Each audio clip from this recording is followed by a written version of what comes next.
Ever wonder what those temperature numbers on your sleeping bag actually mean? Long ago, brands used to use different measurement systems, so a 20-degree Fahrenheit bag from one could feel different from another. To fix that, the EN/ISO standard was created to bring consistency to sleeping bag ratings. So here are the sleeping bag rating levels that you see now. Comfort. This is the temp where you feel cozy, and really this should be your typical use. Lower limit or limit. The coldest temp a cold sleeper might be able to tolerate. And extreme. This is not for normal sleep. This is survival only in desperate cold. And you'll see all of these on a sleeping bag. So what you really want to pay attention to is the comfort level. EN and ISO use the same tests and categories, so the labels mean the same thing in practice. But here's why ratings aren't everything. Real world factors affect how warm you'll actually feel. Number one is the insulation type.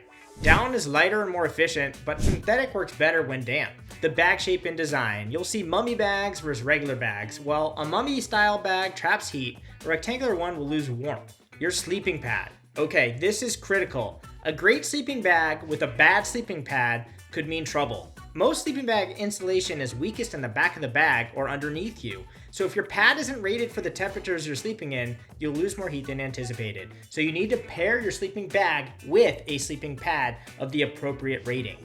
And finally, your body.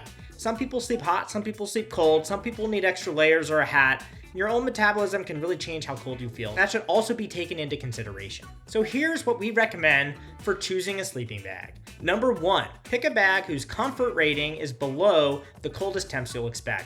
So if you expect to be sleeping in 40 degrees, make sure that your bag can handle up to 20 degrees or 10 degrees. Next, make sure to use a sleeping pad with an R value rating for the same season as your sleeping bag. Like I said before, this is critical. You don't want to get a sleeping pad that is meant for summer if you're sleeping in the fall. It's just not going to work. Use a liner or overbag to boost warmth or insulation if you expect colder temperatures than anticipated. I usually just bring this anyway just to have. You never know what's going to happen when you're out there.